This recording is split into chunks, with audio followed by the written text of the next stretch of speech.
So after 10 days, I'm finally back here at my setup and ready to go with some new content. What we saw was pre-recorded for a vacation I took, but honestly, it felt good to get away, but it feels even better to get back now at this point because I'm gearing and ready to go to make some more content here on the channel. But gotta say, it's actually some pretty good timing because today we got a substantial update for Black Ops 4 in the way of PlayStation 4 and Xbox One. So today we're gonna break down everything that update 1.19 changed here and everything that entails. So let's jump into it. If you guys want to stay up to date with all things Black Ops 4 content, maybe consider hitting that subscribe button to stay up to date with daily content. We got a lot of stuff actually planned here out of this update, and as we more approach now what is Operation 5 in the very near future and whatever may be on the horizon for Modern Warfare. If you're interested in any of that kind of stuff, no pressure, but it'll keep you updated with all that stuff. But that said, jumping into it, update 1.19 today was a 12.18 gigabyte update that went live for PlayStation 4 and Xbox One earlier today.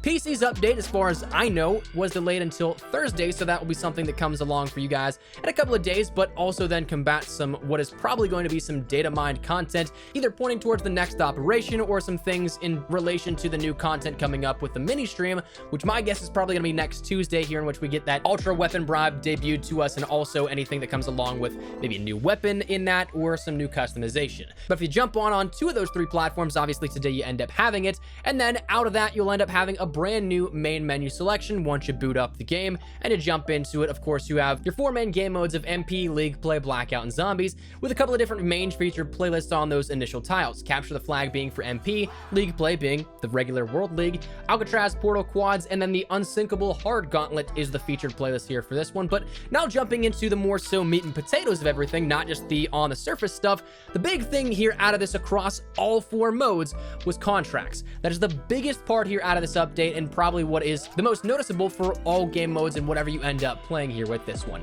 It's a daily edition here for the system, in which you have one daily challenge across all four of those main game modes, 4 contracts per each of those main game modes each day, 4 modes to do them in, which brings it to a total of 28 possible contracts per day and 196 contracts per week.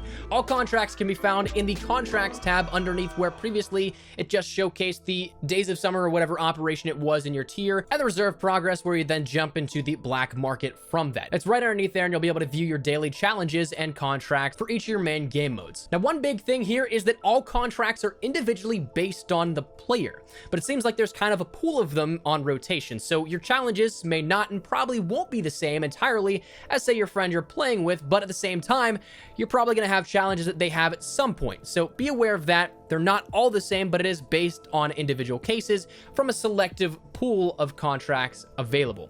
Now, admittedly, not every contract is all that great. Not everyone will grant reserves, and on top of that, the ones that do, not all of them will grant any lucrative amounts of those reserves, which to me is kind of surprising, being that all the promo material that we saw with contracts and the images there showcased the reserve case.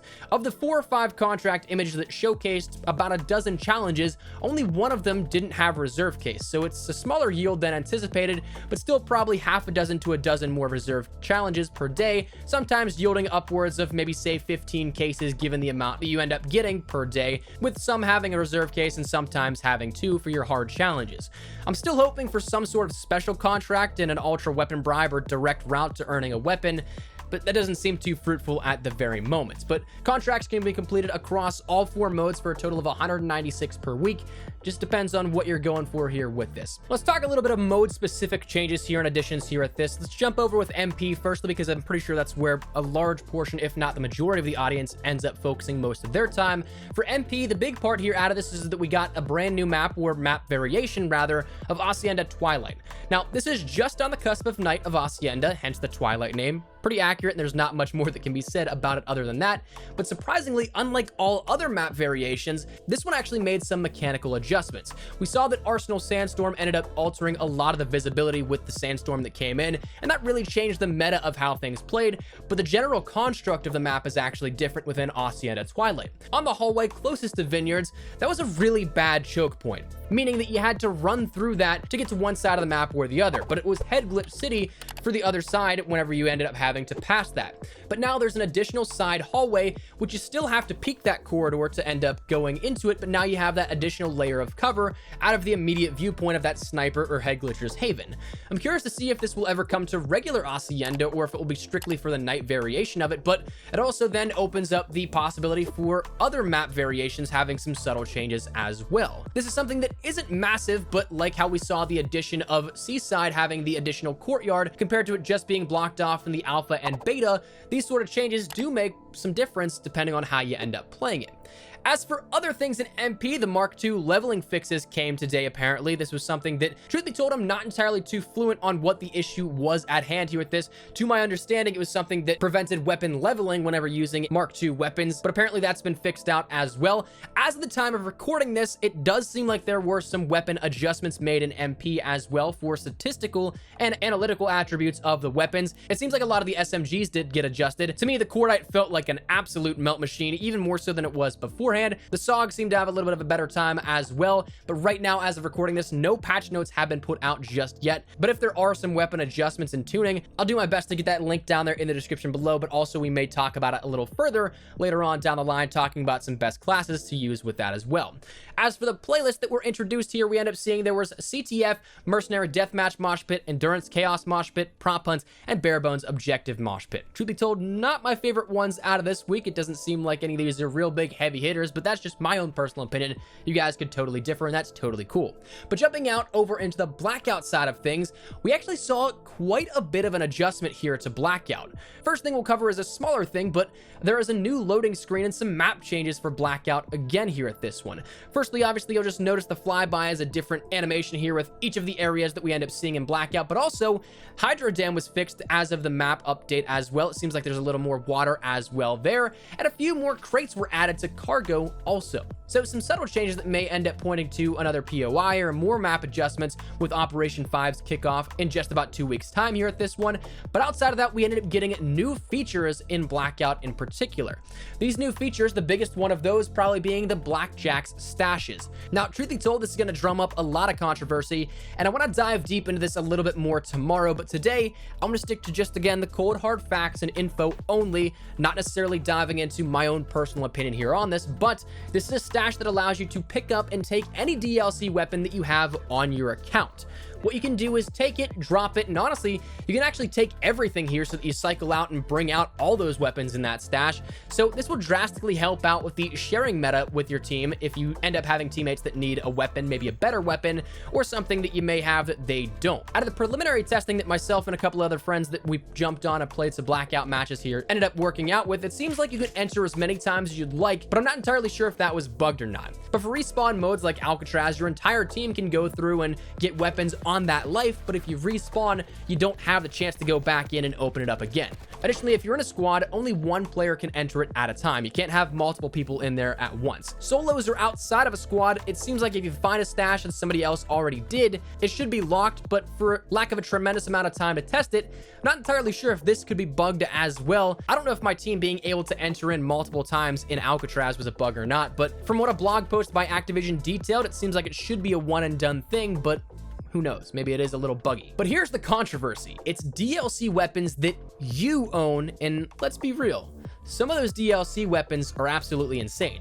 The Peacekeeper, and thanks to my friends for dropping it for me, like you'll see in the background, mixed with the Vendetta combo is stupid good. The Vendetta in particular might be one of my new favorite weapons here within Blackout because, well, that Days of Summer tier 50 reward is legitimately a one shot to the head, like it is an MP, regardless of HP, and to my knowledge, regardless of range, and also a 2-shot to the head with a level 3 armor, no matter the range again. And the Peacekeeper, well, you have two weapons that you can swap that both have 0 recoil and one has no fire rate cap. It's actually pretty absurd.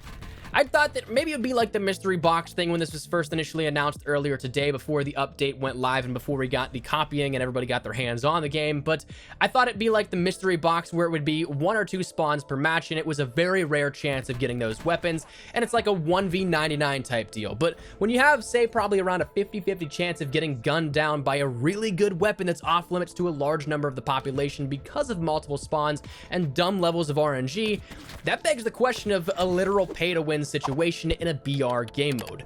And that's something that's where the controversy comes into play. We'll again break this down and dive deeper into it tomorrow, but today we're just discussing it from a top-down perspective, strictly info on the update, but it's certainly a polarizing subject, and we'll talk about it again a little more tomorrow.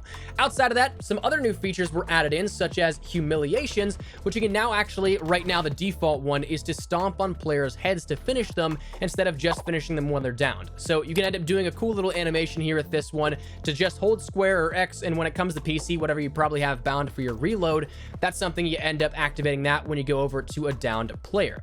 Now, I'm hoping this isn't the case, but it almost brings in the inevitability that we're going to see more things in reserves that part out the ability to get what you want even further because of how absurdly out of touch it seems like things have been in reserve cases. So probably going to be seeing a double or maybe even a triple down on stuff the community hates to see introduced in the way that it is introduced based off of this as well, because I can't see the only humiliation being added to the game is simply stomping. You know there's going to be some customization added here to this, so be aware that that might happen. Additionally, new equipment, which I have not found personally just yet, was added in it, that being the sentry gun or a turret. That's available in supply drops in the game, not reserve cases, and stashes. So again, haven't run into this one just yet, but that was added in as well. And also, medals have been added into the game also. This is additional XP for just regular things, or additional merits, I should say. Things like humiliations give them. Things like not using your respawns in respawn modes like Alcatraz or Hot Pursuit grants a bonus, which is medals. Eliminating a quad or a duo by yourself is medals. Taking out zombies, that gives you medals. Double, triple, quad, frenzy, mega kills, and ultra kills, and all the way up to that kill chain, those will grant you medals. But again, if you can get a kill chain in Blackout, holy crap, you're insane. You're another level. You're a monster. But outside of that, there was something else added in that was not available for new features, but just a little customization thing. There's now actually a free death effect given to all players and on all weapons, so long as you end up completing the numbers outfit for at least one specialist character. If you get the numbers outfit for any specialist character in Blackout, you now have the numbers death effect for every single weapon. Honestly, I'm totally cool with this because I thought this was going to be something thrown into reserves, especially given how things have been recently. Didn't expect this one, but I'm cool with that. And also, it's usable in both MP as well as Blackout, so it transfers between modes. You just need to complete at least one numbers character uniform mission in Blackout. As for playlists rounding out the Blackout end of things, we have Alcatraz, Hot Pursuit is back, and then solos, duos, and quads are your standards here for this week as well. Jumping over to zombies, unfortunately, there's not as much here that was added in for zombies as per the norm, but we ended up getting the contracts for zombies, obviously, being part of that. We also had the hard mode gauntlet for Unsinkable, that being Voyage of Despair, added in, and then also we got a new DLC 3 teaser from Treyarch earlier in the day. Also, that being something that comes probably again on the 9th here, and not next Tuesday, but the Tuesday after that. And when we see Operation 5 kick in, and we'll get, again, as we detailed yesterday, a bunch of new stuff along with that one. As for the shop and the update here at this one, honestly, it's nothing new. All things that were added in the shop are repeat items for the lead off on the PlayStation 4 side. Introduced today for this operation is the Party Rock bundle, the Carrot Thief Firebreak outfit from Absolute Zero, and the Zero G Cordite Mastercraft in the shop. Totally honest, I'm not expecting much since we're leading up to Operation 5, but who knows? So maybe expect some more refresh and rehashed items as of next week and leading into the Operation 5 kickoff. One other thing before we wrap all of this up is that I did notice, honestly, a lot of mechanical issues within Blackout. I can't say that I played enough MP to really notice if this was going on in MP as well, but there were lots of crashings on this from my perspective in, say, Alcatraz, and I think I got one even in the regular Blackout map as well. There was also an issue where for about the half the game of Alcatraz, which is about 5 to 6 minutes, I lost frames to the point where my game was running at 15 to 20 FPS. It fixed itself a little bit again halfway through that, about 5 to 6 minutes after it started, but then when it got to the final zone, it was back to 60 FPS. But I can't imagine why that would happen, so hopefully a hot fix is coming sooner rather than later for this if anybody else is experiencing it as well. But all in all, that is the update here and everything that changed with update 1.19 within Black Ops 4. So let me know your thoughts in the comments down below. Are you happy with how contracts were introduced, what they give you, and for the amount of stuff you have to do for them? Are you excited about the new features in Blackout, maybe the new hard mode gauntlet within zombies? Whatever it may be, feel free to let me know your thoughts in the comments down below. But hopefully you enjoyed the video. If you did, make sure you drop a like down below. And of course, if you're already new to the channel, make sure you guys subscribe so you don't miss a single thing regarding all things Black Ops 4, MP, Blackout, zombies. We got you covered the best of updates, news, information, tips, tricks, all that good stuff. So if any of that interests you, hit the subscribe button so you don't miss a single thing. If you guys also want to follow me over on Twitter and Instagram, there's the best place to get connected outside of YouTube. Practically live on both those. So if you guys want to check out a conversation, ask me a question, wherever it may be, that link is down there in the description below. But let's end out of the way. Thank you guys all so much for watching. My name is Espresso. I'll see you guys later. Take care and peace.